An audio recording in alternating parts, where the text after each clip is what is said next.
Qual é o limite para as atrocidades humanas? Até onde o respeito pela fé pode suplantar os nossos preconceitos? O que é aceitável ou não como prática religiosa?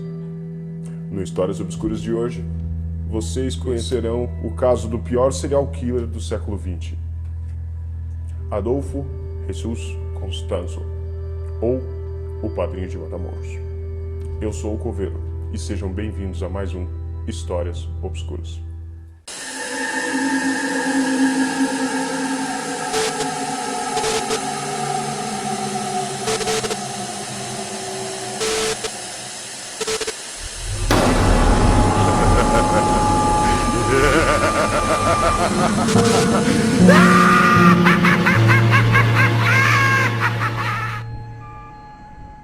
Adolfo Jesus Constanzo, nascido em Miami no dia 1º de novembro de 1962.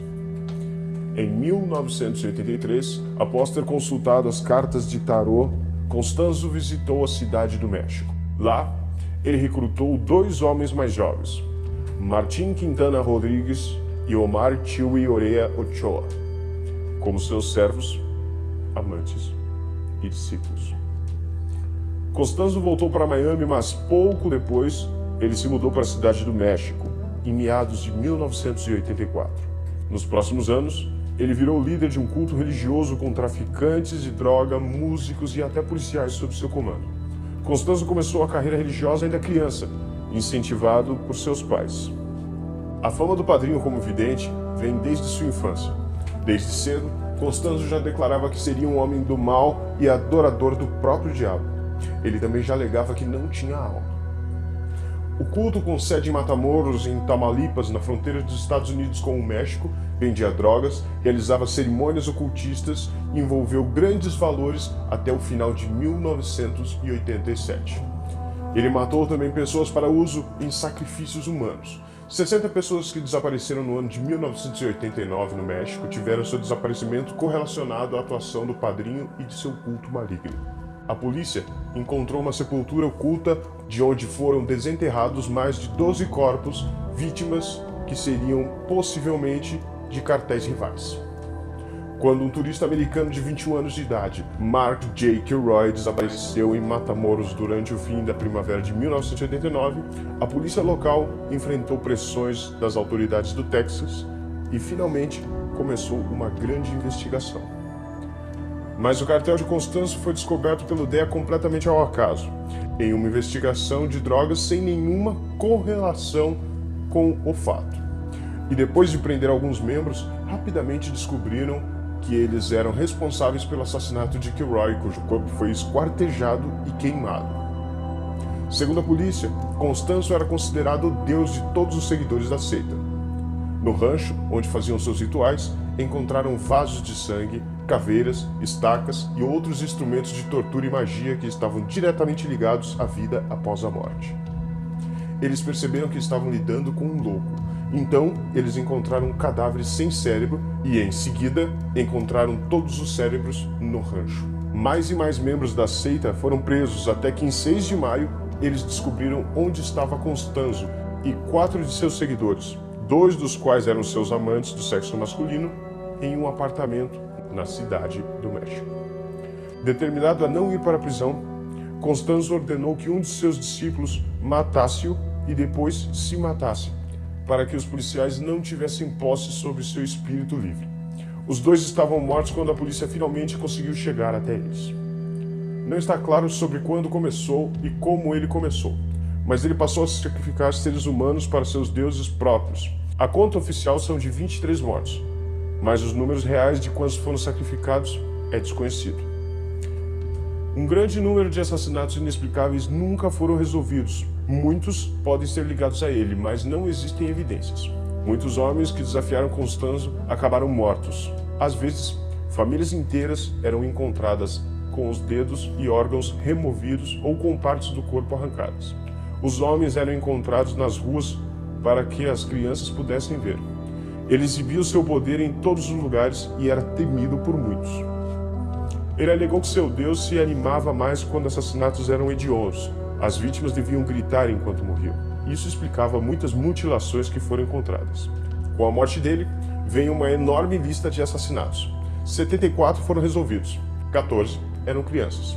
O problema é que se sabe que Constanzo não foi responsável por todas essas mortes, devido à localização e outros pontos, mas sabe-se que foram realizadas por sua seita ou quadrilha.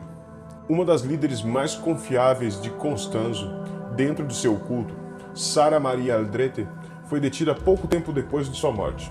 Sara nasceu em 6 de setembro de 1964, em Matamoros, Tamaulipas. Foi uma assassina em série conhecida como a Madrinha. Ela era uma espécie de alta sacerdotisa do próprio Matamoro. Ela cursou ensino médio em Brownsville, Texas, nos Estados Unidos. Quando ela morava ao lado do mexicano da fronteira, ganhou status de estrangeira residente para que ela pudesse assistir às aulas no Texas Southmost College. Por meio de Adolfo, ela foi introduzida à bruxaria e à magia negra.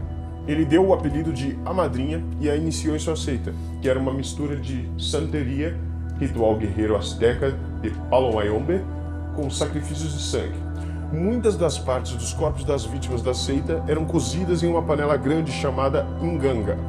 Sara Aldrete Constanzo era a segunda no comando do culto, e ela ficava com o poder total quando Constanzo viajava para traficar. Em 1989, Aldrete foi condenada por associação criminosa. Em 1990, foi condenada a 6 anos de prisão. Em um segundo julgamento, foi condenada por vários assassinatos na sede do culto no Rancho Santa Helena, condenada a mais de 62 anos de prisão. Essa é a história oficial. Mas o que sabe-se é que não havia limites para a crueldade e sadismo de Adolfo Constanzo.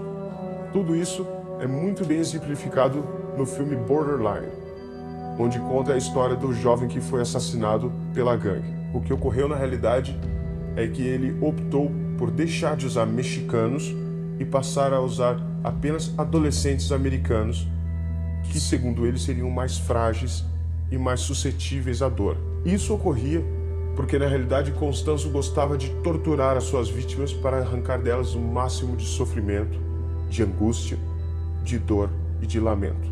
Segundo ele, quanto maior o lamento da vítima, mais a sua divindade se agradava. Esses rituais são conhecidos dentro do Palo Mayombe como o escudo de sangue.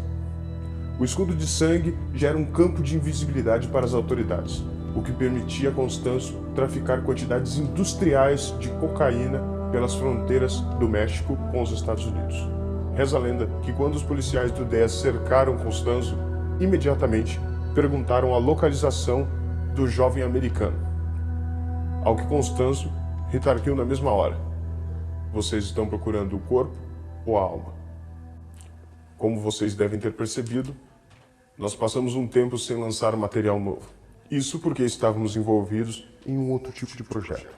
Não, nós não estávamos adotando a religião de Constanzo. Mas nós estávamos nos divertindo com algumas coisas bem interessantes. Na realidade, vocês poderão ter acesso a esse material que nós produzimos num dia bem sugestivo. Eu não sei, quem sabe... que tal uma sexta-feira 13? Pois bem então, caros clientes. Que tal nós compartilharmos com vocês esse novo material numa sexta-feira 13? Eu diria que é o dia mais auspicioso para isso. Então, nessa sexta-feira 13, vocês terão acesso ao nosso novo curta-metragem, O Quadro. E lembre-se, meus clientes, curtam, compartilhem, divulguem em suas redes sociais. Afinal de contas, nunca saberemos quando vamos nos encontrar. Eu sou o Coveiro, e esse foi mais um Histórias Obscuras.